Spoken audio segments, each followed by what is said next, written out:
Are you into strange and spooky?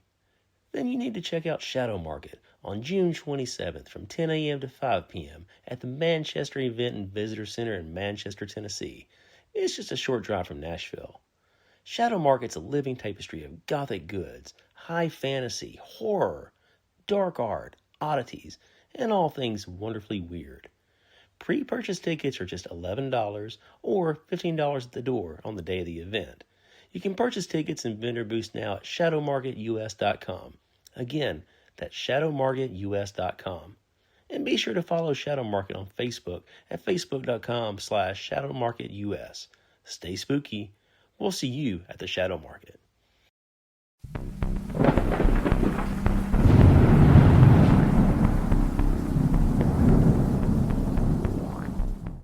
Welcome back to Southern Ghost Stories.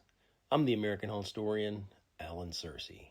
Today we're talking about one of the most fascinating and honestly probably the most underrated president in American history, James Knox Polk, the man known as Young Hickory, the president who transformed the United States more dramatically in 4 years than almost anyone who ever occupied the White House. And yet today, most Americans barely remember him. But if you look at a map of the United States, you're looking at James K. Polk's legacy. I mean, it's nuts. Growing up in Tennessee, we had 3 presidents. We had Andrew Jackson, Andrew Johnson, James K. Polk. Andrew Jackson kind of sucks all the air out of the room, and Johnson was kind of a big deal coming out of the Civil War, being Lincoln's successor. People forget about James K. Polk. But today, this story, it's about ambition, political maneuvering, westward expansion, war, death, national history, and eventually one of the strangest presidential ghost stories in Tennessee. Because after Polk died, his body wouldn't stay buried. His remains were moved multiple times. His mansion vanished. A pizza franchise now sits on the same exact spot where he and his wife were once buried. And according to Nashville legend, Sarah Polk, his wife, still wanders near his tomb dressed entirely in black. So James K. Polk was born in 1795 in Pineville, North Carolina, but his family relocated to Tennessee while he was still young. The Polks settled in what was then rugged frontier territory near Columbia, Tennessee in Maury County. Life there was hard, isolated, and physically demanding.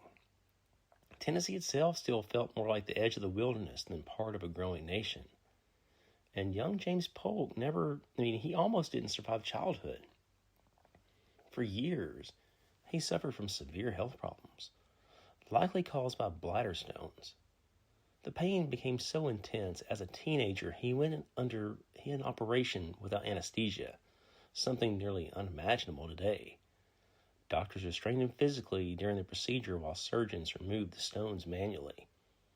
Historians later believe the surgery may have left Polk unable to have children.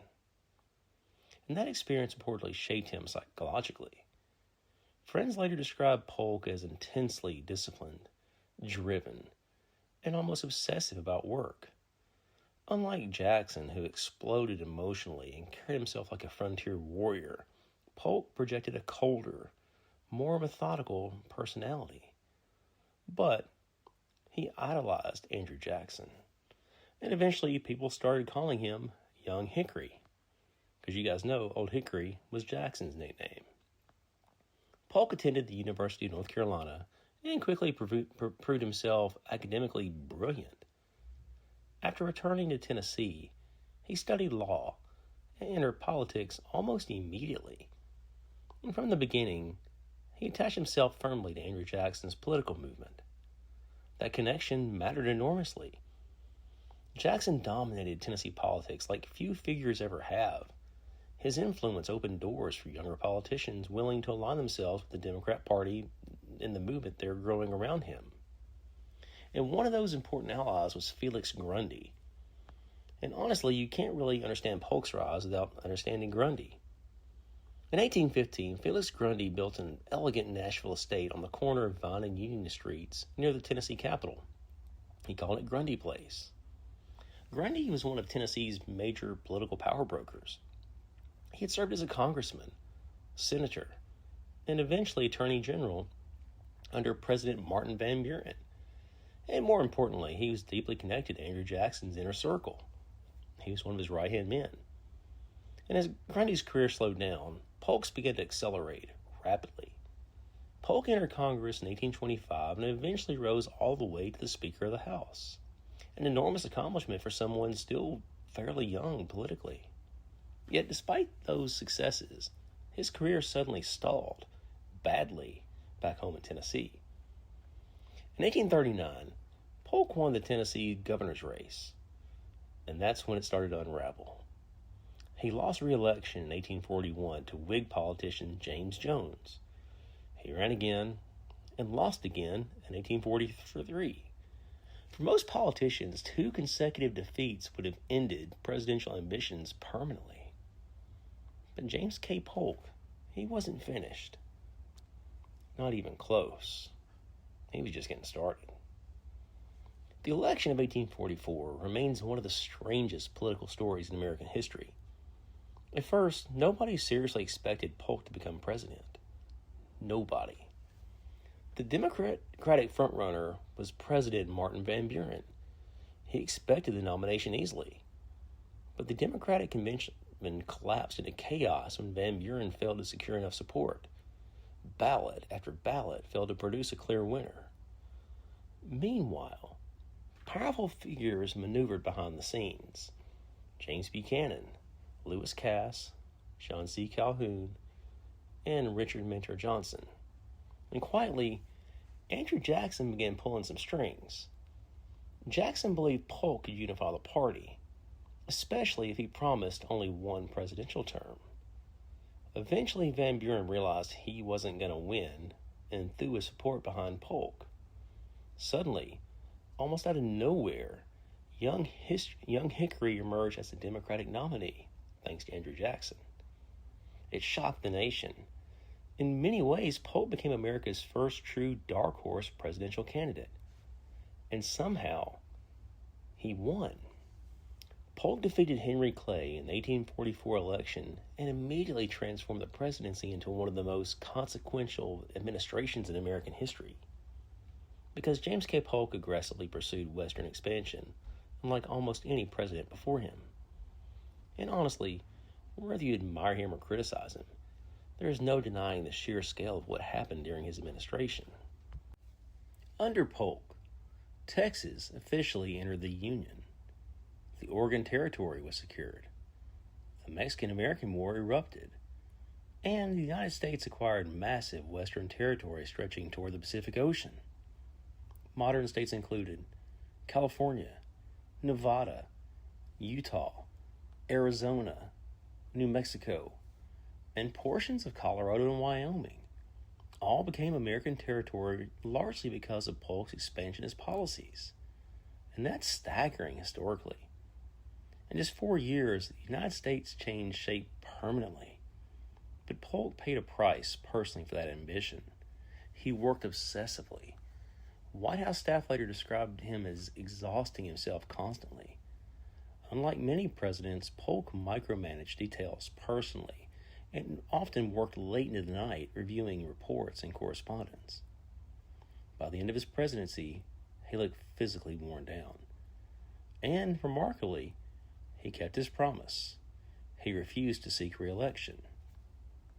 And while he was still in the White House, Polk purchased the old Grundy estate in Nashville from Felix Grundy's heirs. He renamed the property Polk Place and renovated the mansion heavily while preparing for retirement. Imagine what Polk Place must have represented emotionally. After decades of relentless politics, exhausting campaigns, and national conflict, Polk planned finally to rest there with his wife Sarah. But fate had other plans. After leaving Washington, D.C. in 1849, the Polks traveled south towards Tennessee. Along the way, they stopped in New Orleans, who was undergoing a severe cholera outbreak. And that decision to travel to New Orleans, it proved fatal. While in Louisiana, James K. Polk contracted cholera, a terrifying disease during the 19th century. Victims could deteriorate shockingly fast through dehydration, vomiting, and their organs collapsed. Entire cities feared outbreaks. It was horrible. The bacteria got in the water and just thousands of people died. Well, Polk, he managed to reach Nashville alive. Barely. He arrived at Polk Place gravely ill, and within only a few months of leaving office, the former president died on June 15, 1849. He was only 53 years old. To this day, Polk remains the shortest-lived former president in American history after leaving office. And then, that's when the burial controversy began. Sarah Polk desperately wanted her husband buried at Polk Place. But the city ordinance in Nashville complicated everything because cholera victims were required to be quarantined and buried in certain sections of the cemetery due to fears of contagion. Meanwhile, state officials wanted the former president interred on the grounds of the Capitol. And ultimately, Polk was temporarily buried at Nashville City Cemetery. But Sarah Polk refused to accept it. For nearly a year, she pressured lawmakers relentlessly until finally the General Assembly approved moving the remains. In 1850, James K. Polk's body was exhumed and reburied on the front lawn of Polk Place.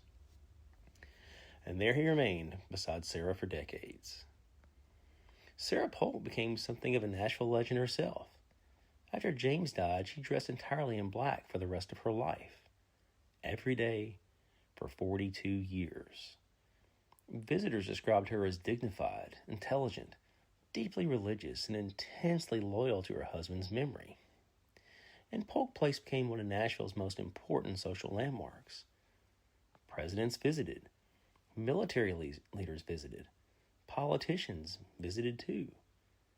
And even during the Civil War, Sarah Polk managed an outstanding balancing act. Though sympathetic toward the Confederacy, she treated Union officers courteously whenever they visited her home.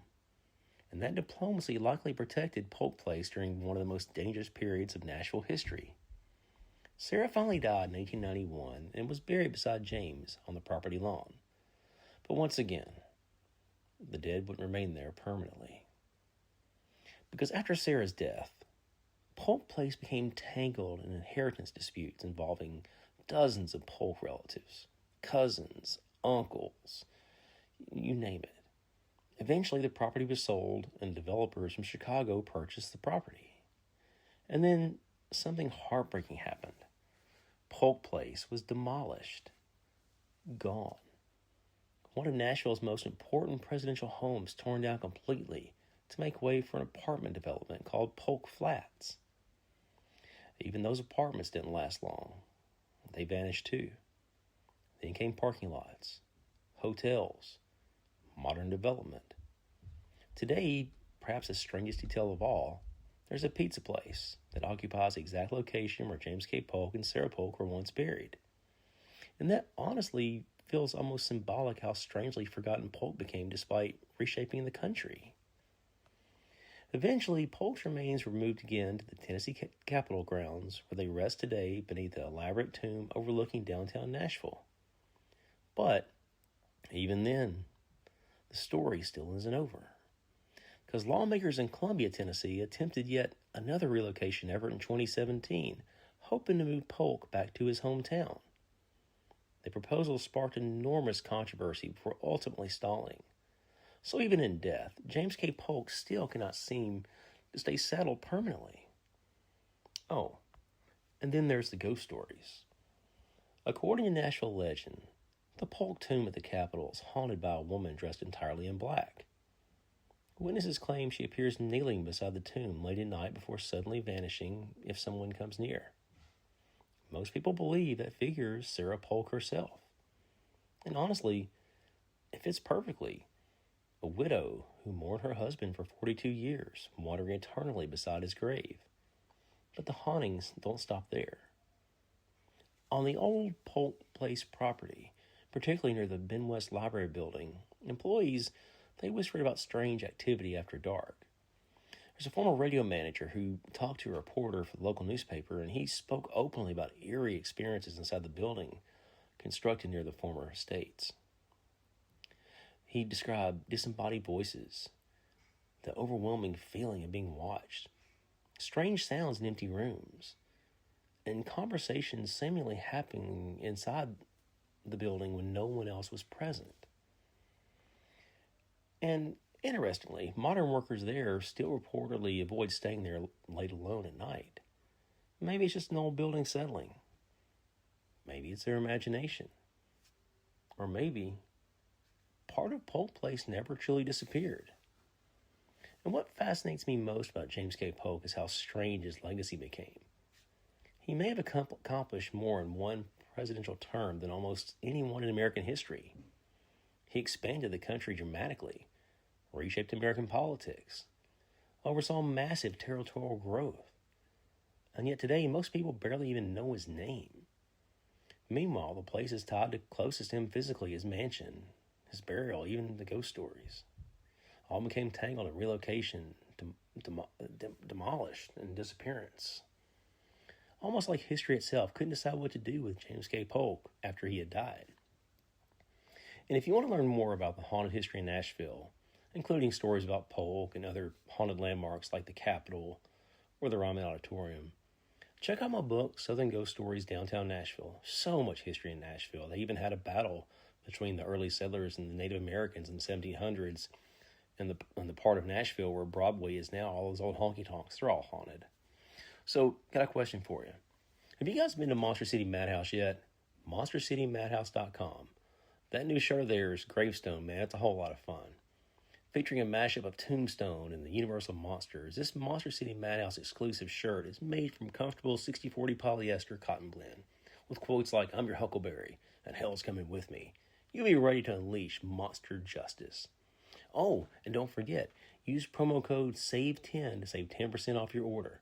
That's right, SAVE10 gets you 10% off your order. So be sure to like Southern Ghost Stories on Facebook and Instagram, and send me some questions. I plan on doing a Q&A here probably in a few weeks. I've been stockpiling questions for a month or so, and it's going to be a fun Q&A episode I got coming up. But yeah, go to Southern Ghost Stories Facebook and Instagram and shoot me a message. Send me some questions. Oh, and don't forget, the big Shadow Market's coming June 27th at the Manchester Event and Visitor Center in Manchester, Tennessee, just outside of Nashville. Shadow Market's a living tapestry of gothic goods, high fantasy, horror, dark art, oddities, and all things wonderfully weird. Right now, tickets are just $11, but they'll be $15 at the door on the day of the event. You can purchase tickets in vendor booths at shadowmarketus.com. Be sure to follow Shadow Market on Facebook, facebook.com/shadowmarketus. Well, thank you for listening to Southern Ghost Stories. I'm Allen Sircy, the American Haunt Historian, and I will see you guys next time.